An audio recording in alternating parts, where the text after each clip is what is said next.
Alexandre Morin-Villouellette. Journaliste dévoué, il n'a pas peur de se brûler.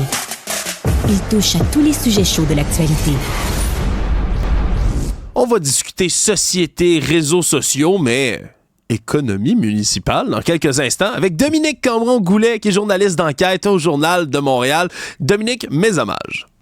Bonjour, ça va bien? Ça va très bien, merci. Première fois qu'on collabore ensemble en ondes, c'est un réel plaisir de t'accueillir, toi et ta fabuleuse moustache, je dois le dire. Si les gens sont pas connectés, honnêtement, en visuel, ça vaut la peine de venir voir juste pour ça. Merci beaucoup. Alors, écoute, c'est le début de l'été, fait que je me suis dit pourquoi pas un sujet très estival et léger comme les finances municipales qui intéressent tout le monde, évidemment, hein, comme tu sais. Oui. En fait, c'est ça, la semaine dernière, la Ville là, a dévoilé ses états financiers, donc vendredi. Ça, c'est le genre de nouvelles qui passe un petit peu dans le beurre. On nous dévoile à chaque année un beau surplus. Hein, parce que les villes n'ont pas le droit de faire de déficit, donc ils dévoilent toujours des surplus. Fait qu'on a toujours l'impression que tout va bien. C'est toujours étonnant, évidemment, d'un surplus comme la semaine dernière de 187 millions de dollars quand on vient d'annoncer une hausse record de taxes pour une deuxième année de suite. Ça fait toujours sourciller un peu les gens. Parce que c'est pas parce qu'on annonce un surplus que ça va bien. Puis, je voulais faire un petit tour avec toi des points, là, justement, caché un petit peu dans ce bilan financier-là qui montre que justement les hausses de taxes, c'est peut-être pas encore derrière nous à Montréal. Mais comme c'est le début de l'été, je me suis dit, je vais t'épargner un petit peu, je vais pas te faire un cours 101 d'état financier, ça va être plat. OK. 7h30 le matin. Je te fais un petit quiz. Oh, bon, ça tombe bien. Non seulement j'adore les quiz, mais en plus, j'adore savoir à quel point l'administration municipale de la Ville de Montréal a de la misère à gérer ses finances. Non, vas-y, je suis curieux parce que, tu vois, tu le dis, c'est sorti vendredi. Puis j'en profite, là, toi qui es journaliste d'enquête, Dominique, c'est tout le temps le vendredi, hein, qu'on sort les bilans, les états, les documents super importants, massifs. Vendredi, fin de journée, c'est le moment idéal, hein, ça? Oui, vendredi en après-midi, un 14 juin, là, c'est toujours le bon moment de sortir les états financiers. Donc, je te prépare un petit quiz, puis comme ça, tu vas être, comme tous nos auditeurs, plus savant, là, ce soir, des finances municipales de Montréal. Donc, ta première question, selon toi, hein, puis là, il va faire chaud cette semaine, fait que c'est super d'actualité, est-ce que le déneigement a coûté plus cher ou moins cher que prévu en 2023 à Montréal? En 2023, j'ai goût de dire plus cher parce que tout coûte constamment plus cher, même si j'ai l'impression qu'il y a eu moins de neige. C'est pas mal. T'as pas mal raison, parce que ça a coûté 46,2 millions de plus que prévu en 2023, ce qui est énorme parce que c'est un budget, hein, la neige, à peu près 200 millions. Donc, c'est vraiment une très grosse hausse. Puis pourquoi? C'est assez simple. Tout coûte plus cher, tu l'as dit. Donc, les compagnies privées coûtent de plus en plus cher à la ville. On renouvelle les contrats qui datent d'il y a 3-4 ans. Et là, les compagnies arrivent et disent, là, nous, notre main-d'œuvre, elle coûte plus cher et on manque de main-d'œuvre. Donc, ils demandent des contrats. Tout le monde va sur les appels d'offres avec des prix plus élevés, puis l'inflation et tout le kit. Donc, ça nous coûte beaucoup plus cher en déneigement. Bon, moi, j'ai une première bonne réponse. C'est ça que ça veut dire. Moi, je retiens que c'est un quiz, hein, Dominique. Moi, je retiens que c'est un quiz, puis je veux gagner, puis j'ai une première bonne réponse. Je suis content. Continue. Là, celle-là est pas mal plus difficile, parce que là, t'as pas juste deux choix. Combien ça a coûté la police en heures supplémentaires en 2023, tu penses? Juste les heures supplémentaires. Je vais dire 44 millions. Presque 86 millions. Oh, quelle horreur. Donc, en fait, au début de l'année, on avait prévu qu'il y aurait à peu près 40 millions d'heures supplémentaires avant l'année. Ça a coûté 46 millions de plus que prévu en heures supplémentaires au SPVM en 2023. Ça a plus que doublé par rapport à ce qu'on prévoyait en heures supplémentaires. Donc, attends, je résume un peu. Tu me dis, ça a coûté plus cher... juste les heures supplémentaires, là, pas les heures. Ça a coûté plus cher les heures supplémentaires que les prévisions juste des heures normales. Non. Pas, quand même pas. Mais okay. En fait, on prévoyait qu'il y aurait 40 millions d'heures supplémentaires. On le sait qu'il y a des heures supplémentaires au SPVM parce que quand il y a le Grand Prix, par exemple, les gros événements ou des manifestations, où est-ce qu'on envoie l'anti-émeute parfois, hein, on l'a vu récemment. Ça coûte cher en heures supplémentaires. Donc, on prévoit déjà des heures supplémentaires à la ville. Mais on avait prévu 40 millions, ça a coûté 86 millions en heures supplémentaires. Donc, ça a plus que doublé les heures supplémentaires. OK? Puis, un des problèmes, c'est qu'il y a tellement de postes vacants qu'on est obligé tout le temps d'être en supplémentaire.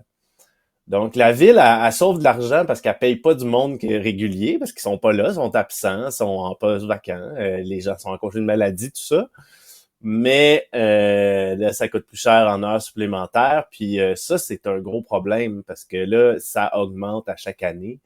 Donc, on sait qu'ils sont en grosse période de recrutement, mais ça va être à voir parce que ça coûte extrêmement cher les heures supplémentaires des policiers qui, d'ailleurs, hein, ont vu leur rémunération augmenter là, en 2023. Fait que les heures supplémentaires vont encore coûter plus cher l'année prochaine parce que ils sont payés plus cher.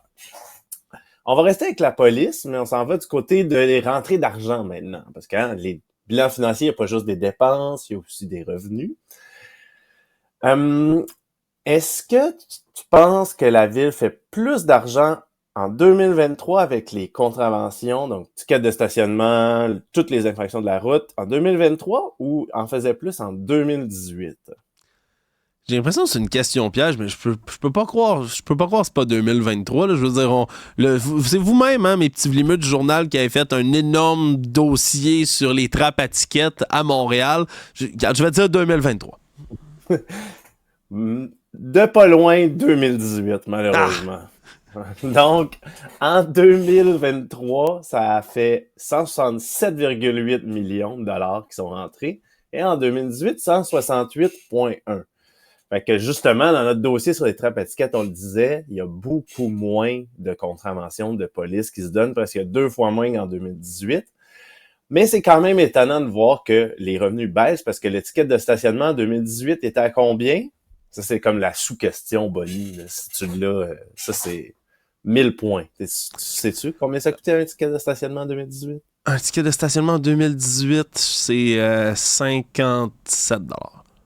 C'est 53, c'est vraiment pas loin. Ah! Et aujourd'hui... Ça paraît-tu j'en ai pogné pas mal? Oui, exact. Hein? Oui, voilà. Et aujourd'hui, ça coûte combien? On doit être rendu à 67 $. Pas loin de 90 $. Ah, quelle horreur! Ça se peut pas. Donc, c'est ça. Fait que dans le fond, l'argent des contraventions, ça augmente pas tant.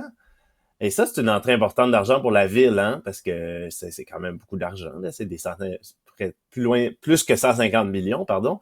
Puis la ville, d'ailleurs, s'attendait à recevoir à peu près 25 millions de plus dans ses coffres en 2023 que ce qu'elle a reçu en constat d'infraction. Donc, vous voyez, là, on a des dépenses qui augmentent, des revenus qui baissent, c'est les hausses de taxes, mais c'est ça, les indicateurs sont pas bons pour les hausses de taxes, mettons. Non, vraiment pas, parce que là, si je résume, ce qu'on était supposé, on évaluait faire plus d'argent, on en a fait moins. On évaluait dépenser moins dans certains trucs, on a dépensé plus, mais on a quand même un surplus d'argent à Ville de Montréal. Ben oui, mais là, je t'en viens avec Là, j'ai mon avant-dernière question. Ma dernière question, ça va être comment ça se fait qu'on a un surplus, hein? Mais donc, avant-dernière question, les parcomètres. Penses-tu que c'est tout le temps plein, ça, les parcomètres? Qu'il n'y a jamais de place pour stationner au parcomètre de la Ville de Montréal? Non, je pense qu'ils en ont de libre, là, surtout qu'ils ont élargi les heures, si je ne m'abuse. Là, ils ont dit maintenant qu'ils voulaient dynamiser le centre-ville. Je vais m'entraîner en guillemets, dynamiser le centre-ville en mettant plus d'heures de parcomètre. C'est tellement le fun. Ouais, mais sauf que qu'est-ce qui est arrivé, c'est que l'an passé, ils ont fait moins d'argent que prévu avec les parcomètres. Donc, voilà. Ils voulaient dynamiser, hein, ils avaient reculé d'ailleurs, ils avaient mis ça l'année passée, allonger les heures de stationnement payant, puis il avait dû reculer parce que les gens avaient chialé pas mal. Donc, ça a fait perdre à peu près 6-7 millions qu'on s'attendait à avoir, puis qu'on n'a pas eu. Mais en fait, surtout, hein, il manque de monde dans les parcomètres. C'est à peu près 7 millions de moins que ce qu'on pensait avoir à Montréal. Hein, puis c'est quand même ça aussi une grosse entrée d'argent, hein, des près de 60 millions par année qu'on reçoit des parcomètres. Donc, si ça baisse ou que c'est moins que ce qu'on attendait, mais c'est sûr qu'il faut trouver d'autres revenus ailleurs. Donc, finalement, comment on a réussi à faire un surplus, penses-tu, avec toutes ces nouvelles que je t'annonce ce matin? On est allé faire la solution la plus classique à peu près tous les problèmes de l'histoire humaine dans une administration. On est allé chercher plus de taxes, plus d'impôts. Ben, pas plus d'impôts dans ce cas-ci, mais plus de taxes pour la ville. Ouais, mais on a fait plus de taxes en 2023. Là, notre nouvelle hausse, elle va être en 2024 pour compenser. Mais écoute, ça m'a vraiment surpris comment ils ont réussi à dégager un surplus, là. C'est même pas ça. C'est quelque chose de vraiment plate. On va revenir au plat du début, ça sera pas notre petit quiz de fun, là. C'est des revenus de placement plus élevés que prévu. OK. Fait que la ville a plein de placements, et puis les taux d'intérêt étaient bons. Fait que on a réussi à remonter nos revenus. Puis on a réussi à dégager un surplus à la ville. Donc, près de 50 millions de plus que ce qu'on s'attendait de revenus de placement. Ça, c'est quand même beaucoup d'argent. Ça vient compenser notre déneigement de tantôt.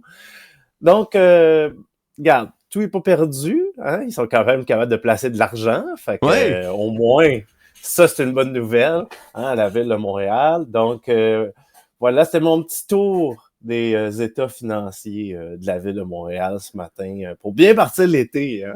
Ben oui, parce que évidemment, ils l'ont fait sans tambour ni trompette, dans la discrétion la plus souhaitée possible, hein, d'aller dévoiler des états financiers comme ça. Puis heureusement qu'il y a des gens assidus comme toi pour aller suivre tout ça. Dominique Cambron-Goulet, tu es journaliste, je rappelle, au Journal de Montréal. C'est un excellent quiz, ma foi. Merci d'avoir été là. Merci à toi. Bonne journée. Salut.